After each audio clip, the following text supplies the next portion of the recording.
Some bonds don't break. They just wait for the right moment to be heard again. The first sound wasn't a bark, nor a whine, but the soft, rhythmic squeak of rubber wheels against polished concrete, faint and distant, yet it cut through the shelter like a memory pressing against the present. And in the far corner of the kennel, a German shepherd lifted his head slowly, ears rising not in alarm but in recognition, as if something buried deep inside him had just been called back to life. His amber eyes fixed on the entrance long before anyone else noticed, his body still, except for the subtle tremor in his chest, like a heartbeat remembering its purpose, while rows of other dogs barked and scratched at their cages, desperate for attention. This one remained silent, watching, waiting, as the door opened and a man rolled inside, his wheelchair humming softly beneath him, worn gloves resting on the rims, his shoulders broad but slightly bowed, as if carrying something heavier than his own weight.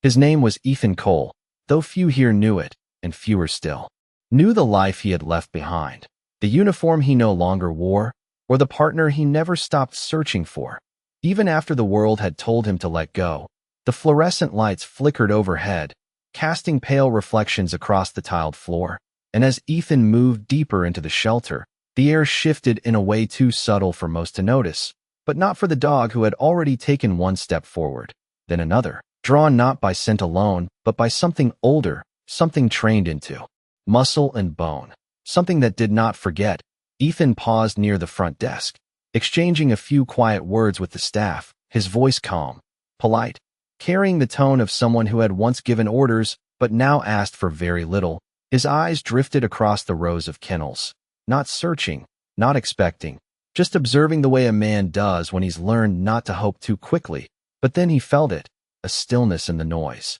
a silence within the chaos, and his gaze shifted, almost involuntarily, toward the far end of the room, where one dog stood perfectly still, staring directly at him, ears high, tail low, not wagging, not barking, just present, as if he had been waiting there all along. Ethan's breath caught for a fraction of a second, something tightening in his chest, something he couldn't name yet, and as he slowly rolled closer, the sound of the wheels echoed again, softer now, closer, and the dog's body responded with a subtle shift, a weight transfer forward, muscles coiling beneath his coat, not in fear, not in aggression, but in recognition, the kind that doesn't come from sight alone, the kind that lives deeper than memory. And somewhere between the distance that remained, between the man who had lost everything and the dog who had never stopped listening, something invisible began to close, like a door that had been left open for years finally starting to move,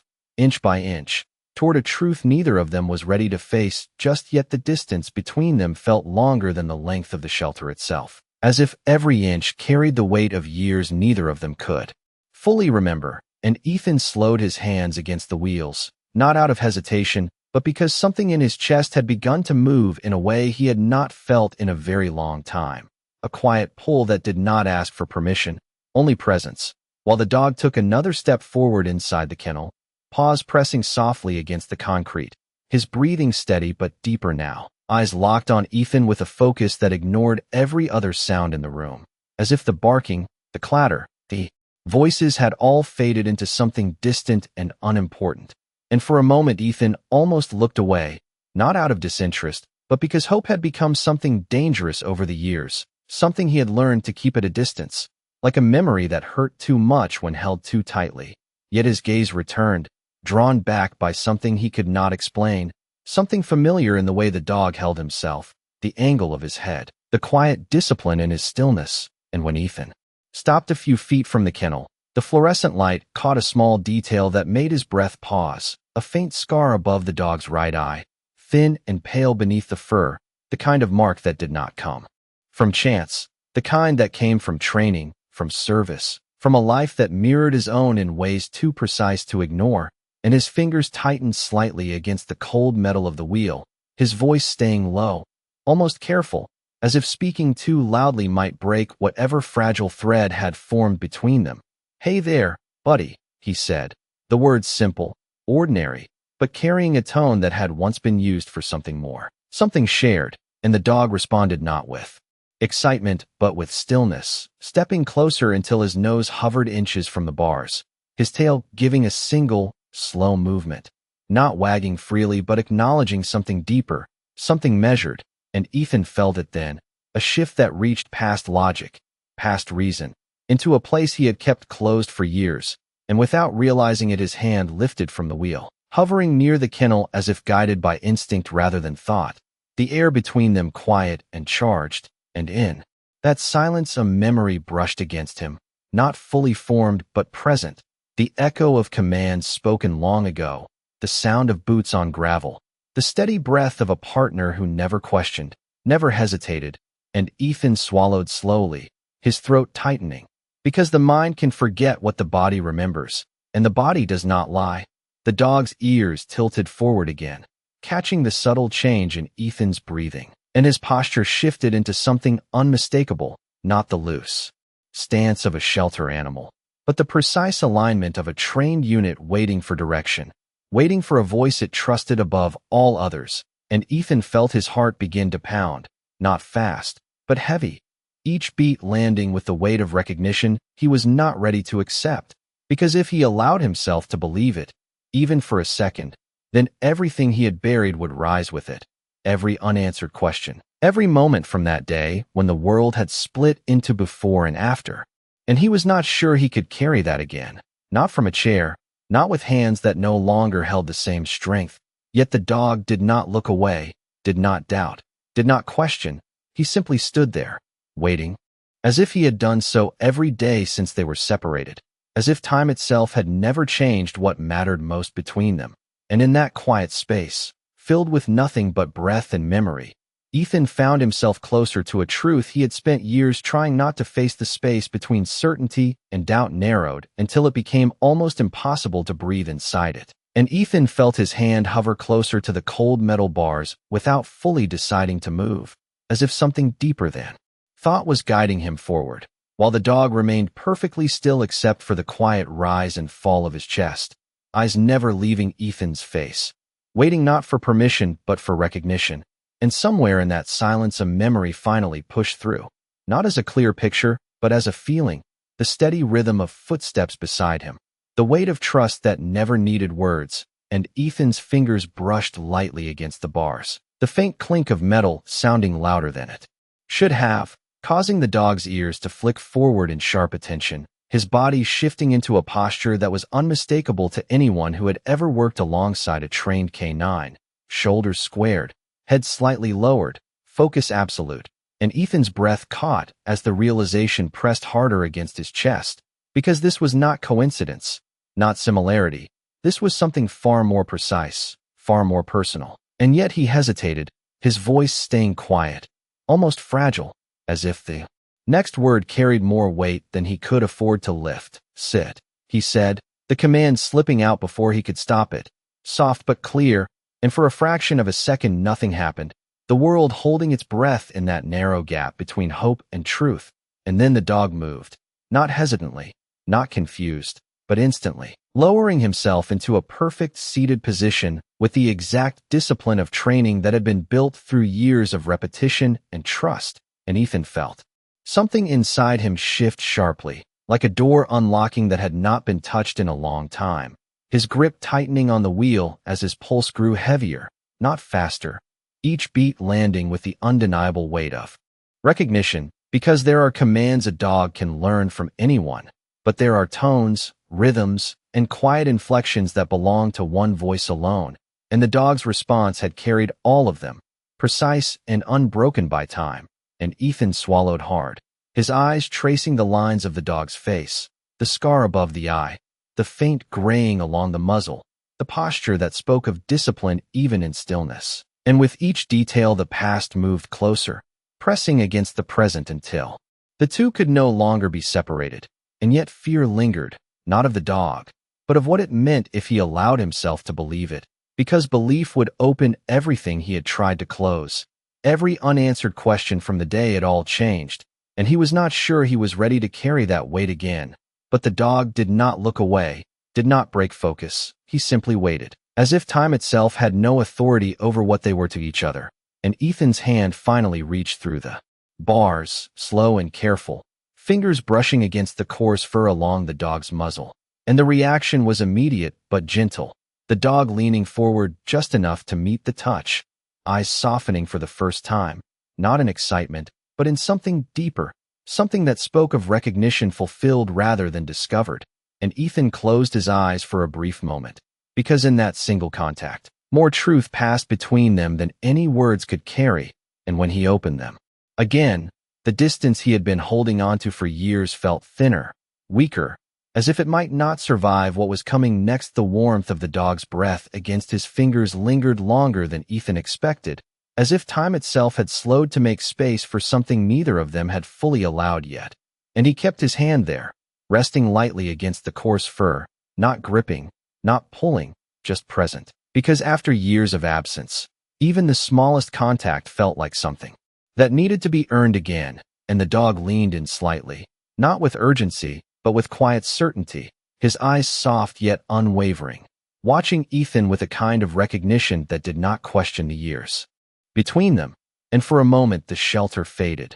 the distant barking, the hum of fluorescent lights, even the faint conversations near the front desk, all of it dissolving into something distant and unimportant, leaving only the space between a man who had learned to live without something and the living proof that it had never truly left him. And Ethan felt his throat tighten as another memory surfaced, clearer this time. The sound of gravel under boots, the steady rhythm of breath beside him. On long patrols, the way a single command could carry trust stronger than words. And he pulled his hand back slightly, not to break the moment, but to steady himself, because what he was beginning to accept was not just a reunion. It was the return of a part of himself he had buried the day everything changed. And his voice, when it came again, was quieter, almost uncertain. "Down," he said, the word measured, deliberate. And the dog responded instantly, lowering himself to the ground with the same precision, the same calm control,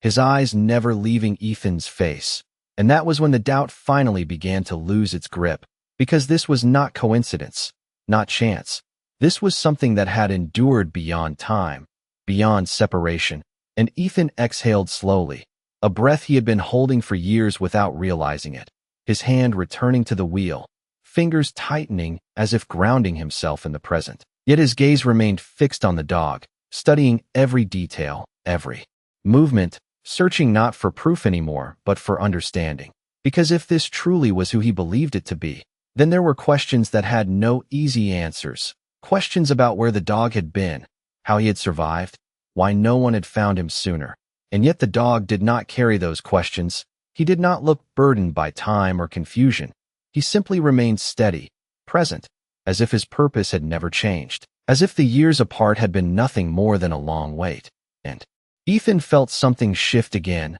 deeper this time, not sharp like recognition, but steady like acceptance. And he rolled a few inches closer, the faint squeak of the wheels echoing softly in the dog's ears. Flicked at the sound, his body rising slightly, anticipation building not in frantic energy, but in quiet readiness. And Ethan hesitated only for a second before reaching for the latch on the kennel door, his fingers pausing just above the metal, because opening that door meant stepping fully into a truth he could no longer turn away from. And for a brief moment, he closed his eyes, feeling the weight of everything that had led him here, every mile traveled, every night spent wondering, every memory he had tried to silence. And when he opened them again, the dog was still there, still watching, still waiting, and Ethan's hand lowered slowly to the latch, the soft click sounding louder than it should have, as if marking the exact moment when the past and present finally chose to meet. The soft click of the latch seemed to echo far beyond the narrow walls of the shelter,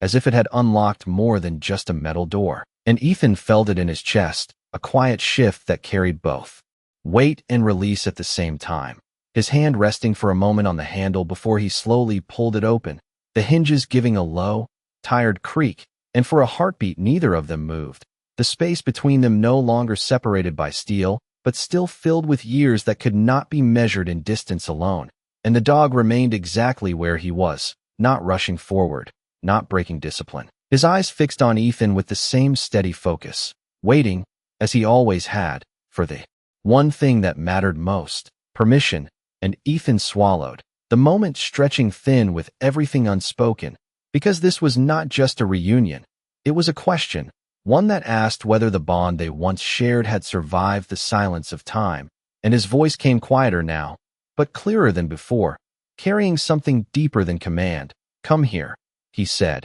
and the words settled into the air like something long remembered. And the dog responded instantly, rising to his feet and stepping forward with controlled precision, each movement measured, as if guided by a rhythm that had never left him. And then, in the final step across that threshold, something shifted, discipline giving way to something more instinctive, more alive, and the dog closed the distance in a sudden, powerful motion, not chaotic but undeniable, his body pressing gently yet firmly against Ethan's knees, his tail moving now with a steady, grounded rhythm, not wild but certain, and Ethan let out a breath he did not realize he had been holding, his hands instinctively moving forward, one gripping the edge of the chair for balance, the other finding the familiar line of the dog's neck, fingers sinking slightly into the thick fur, and for a moment the world narrowed to that single point of contact, the warmth, the weight, the presence of something that had once been lost now fully real beneath his touch,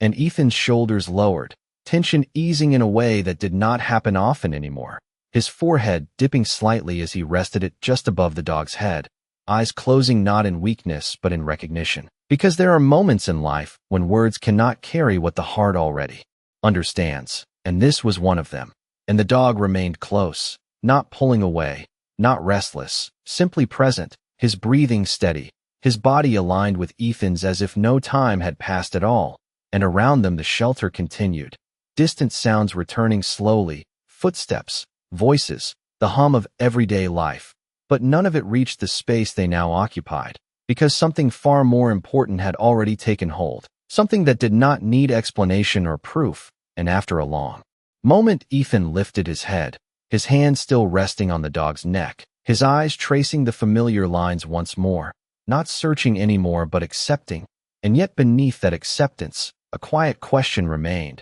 one that had not been answered, one that lingered just beneath the surface of everything they had just found, because if this truly was who he believed it to be, then the years between them held a story that had not yet been told, and as Ethan slowly pulled back, his gaze meeting the dog's again, he realized that this reunion was not the end of something lost, but the beginning of something still waiting to be understood. For a long moment, neither of them moved, as if the world itself had chosen to step aside and let something older take its place, and Ethan kept his hand resting against the dog's neck, feeling the steady rhythm of breath beneath his fingers, a rhythm he remembered more clearly than he expected, because it had once been the only thing he trusted in uncertain moments, and now it was here again, unchanged, as if time had simply circled back to return what had been left unfinished. And he slowly leaned back in his chair, his grip loosening slightly, not because he wanted distance, but because he needed to see, to understand, to take in what was now real in front of him. And the dog followed the movement without hesitation, adjusting his stance to stay close, his body angled protectively, eyes still fixed on Ethan with that same unwavering focus. And it was then that Ethan noticed something new, not in the dog's face, but in the small details that spoke quietly of the years between them. The faint wear along the paws, the slight thinning of fur near the shoulders, the subtle signs of a journey that had not been easy, and Ethan's chest tightened again, not with doubt this time, but with a quiet ache, because whatever path had led this moment here had not been simple, and yet the dog stood strong, present, as if none of it mattered now that they were together again, and Ethan let out a slow breath, his eyes lowering briefly as he gathered himself, because there was still something he needed to know, something that would confirm what his heart had already begun to accept. And when he looked up again, his voice carried a different weight, steadier now, shaped by memory rather than hesitation. "Stay," he said, the word calm, deliberate, and the dog responded instantly, freezing in place, posture aligned, eyes attentive, holding the command with perfect discipline. And Ethan nodded almost unconsciously, the smallest acknowledgement, because this was not just training, this was trust preserved, and he reached down toward the side of his chair, fingers brushing against the worn canvas bag that hung there. opening it slowly as if revealing something fragile. And from inside he pulled a small, weathered object, a piece of old fabric, faded and frayed at the edges, its color long dulled by time, but still carrying the faint outline of a patch. And he held it out carefully, his hand steady but his breath shallow, and the dog's ears lifted the moment it appeared, his body shifting forward just slightly, not breaking the command, but drawn by something deeper than curiosity, his nose twitching as the scent reached him. And then it happened, subtle but undeniable. A change in his posture, a soft exhale, a recognition that moved through him. Not as excitement, but as certainty, and Ethan watched it unfold, every small detail confirming what words could not, because that patch had once belonged to a harness, one worn during long days and longer nights, one that had carried the same scent, the same presence, the same bond that now stood in front of him. And Ethan's hand trembled just slightly as he lowered the fabric, his eyes meeting the dog's once more. And this time there was no distance left between belief and truth, only the quiet understanding that what had been lost had not disappeared. It had endured, waiting for the moment when it could return. And as the shelter sounds slowly crept back into the edges of the moment, Ethan realized that this was no longer just about finding something again. It was about discovering what had kept it alive all this time. And that answer, he could feel it, was still waiting just beneath the surface. The recognition settled fully now, not as a sudden realization, but as something deeper, something that had been building quietly from the moment Ethan entered the room. And he could feel it in the way his chest rose and fell, steadier now, grounded by something he had not allowed himself to feel in years. And the dog remained in position, holding the command without strain, without uncertainty, as if obedience was not a task but a language they both still spoke fluently. And Ethan let the silence stretch just a little longer, not because he needed proof anymore, but because part of him was learning how to exist inside this moment without fearing it would disappear. And then slowly, almost reverently, he gave a small nod, more to himself than anything else, before speaking again, his voice carrying a quiet strength that had not been there before. At ease, he said, the words soft but clear, and the dog responded instantly, posture relaxing just enough to shift from formal discipline into something more natural, more personal, stepping closer again with a calm, deliberate movement, his tail beginning to move with a gentle rhythm, no longer restrained, no longer measured, but not wild either, just steady, certain, like a heartbeat that had finally found its pace again. And Ethan felt something inside him give way, not collapse, but open, like a door that had been locked for too long finally allowing light to pass through. And he reached forward once more, this time without hesitation, his hand resting firmly along the dog's neck, fingers tracing the familiar line of muscle and fur, grounding himself in the reality of it. Because this was no longer something fragile or uncertain, it was real, and it was here, and the dog leaned into the touch with quiet confidence, his eyes softening further, the intensity shifting into something warmer, something that spoke of recognition completed rather than questioned.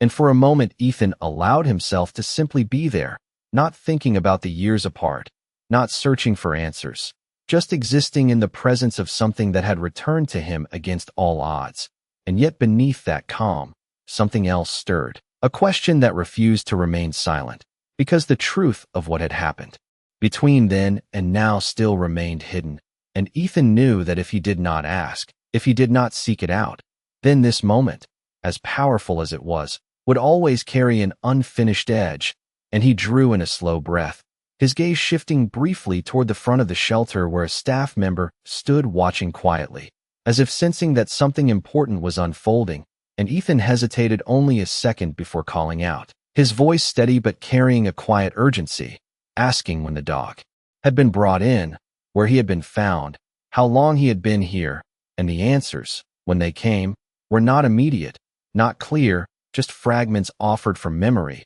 a mention of a transfer from another county, a note about being found wandering alone near an old highway miles away, no records before that, no history that connected the years in between. And Ethan listened carefully, each piece settling into place, but leaving more questions than answers, because the distance between that day and this moment could not be explained by a single line in a file or a passing memory from a staff member, and he looked back down at the dog, who now stood quietly at his side, no longer separated, no longer waiting, just present, as if none of that mattered. And Ethan realized then that while the past might remain unclear, the truth in front of him did not need explanation to be real. And as his hand rested once more along the dog's back, he understood that whatever story had carried them apart had also carried them back together. And that story, whether fully known or not, had already brought him to a place he never thought he would stand again. The questions lingered in the air like dust,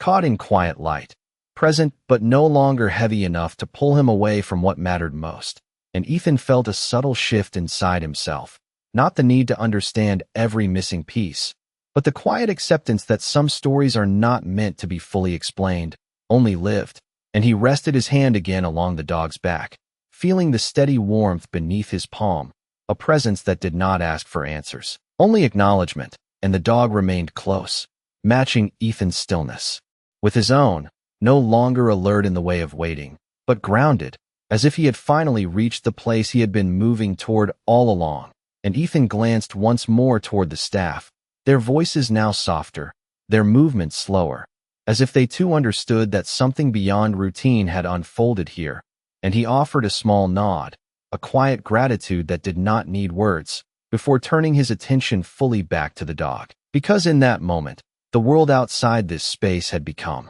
secondary, distant, almost irrelevant compared to the simple truth standing beside him. And he drew in a slow breath, his shoulders settling as if a weight he had carried without noticing had finally been set down. And with that breath came a decision, not dramatic, not forced, but natural, like something that had been forming long before he ever entered this building. And he reached down toward the side of his chair again, retrieving the strap of his bag, adjusting it slightly before placing his hand once more on the dog's neck, fingers pressing gently into the familiar line of fur, grounding the moment into something real, something lasting. And he spoke quietly, not as a command this time, but as a promise. We are going home. The words simple, but carrying a meaning that extended far beyond the physical act of leaving. And the dog responded not with movement, not yet, but with a subtle shift in posture, a readiness that reflected understanding rather than instruction,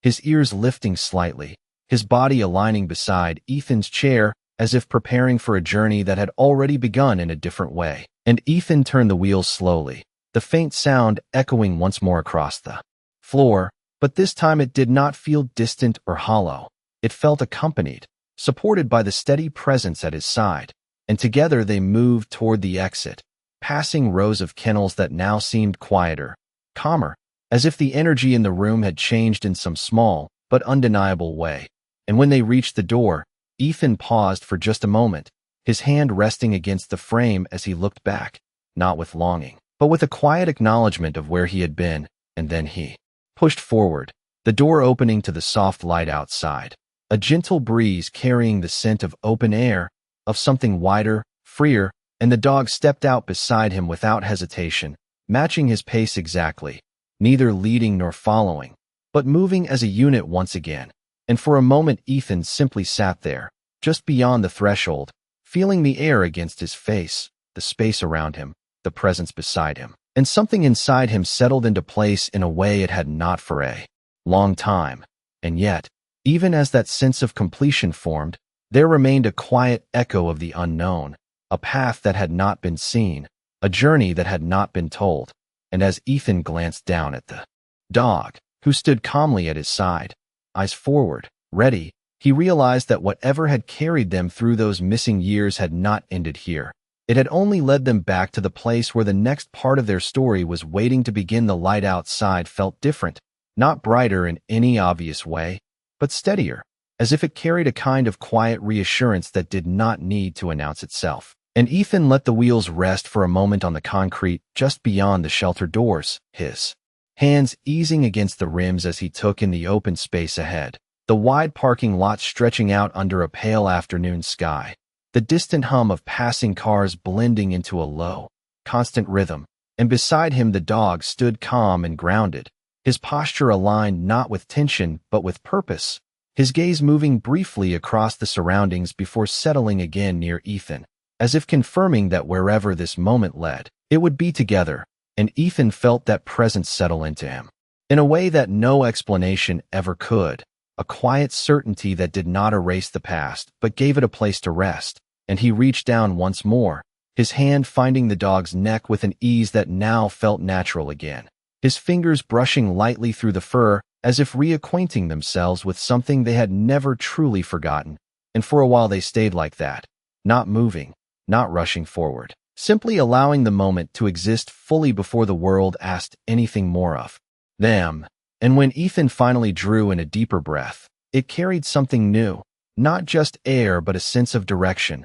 a feeling that the road ahead, uncertain as it might be, was no longer something he had to face alone, and he began to move again, the soft rotation of the wheels steady and controlled, guiding them across the lot toward an old pickup truck parked beneath a line of faded trees, its paint worn, its surface marked by time, much like its owner, and the dog walked beside him. Without command, matching each movement with quiet precision, neither pulling ahead nor falling behind, but staying exactly where he needed to be. And when they reached the truck, Ethan paused, resting one hand against the door, his gaze lifting briefly toward the horizon where the sky met the distant line of buildings. And in that quiet pause, something settled inside him, not a question, not a doubt, but a realization that the years they had lost did not define what they still had, and that whatever had carried them apart had not been strong enough to break what truly mattered. And he opened the door slowly, the familiar creak sounding softer than he remembered, and turned slightly, his voice calm, steady, carrying the same tone it once had. "Load up," he said, and the dog responded without hesitation, stepping forward and moving into position with practiced ease, as if no time had passed at all. And Ethan allowed himself a small breath of something close to peace, watching the movement not with surprise anymore, but with quiet gratitude. And as he settled himself behind the wheel, adjusting his position with careful familiarity, he glanced once more at the dog beside him, who now sat calmly, eyes forward, ready for whatever came next. And in that shared stillness, the past did not feel like something lost, but something that had led them here. And as the engine turned over with a low, steady hum, Ethan understood that some stories do not end when they are broken. They simply wait for the moment when they can begin again. And as the truck pulled slowly onto the road, carrying them forward into a future neither of them could fully see yet, one thing remained clear. The bond between them had not just returned, it had endured, and whatever path lay ahead, it would be one they walked together, one quiet mile at a time.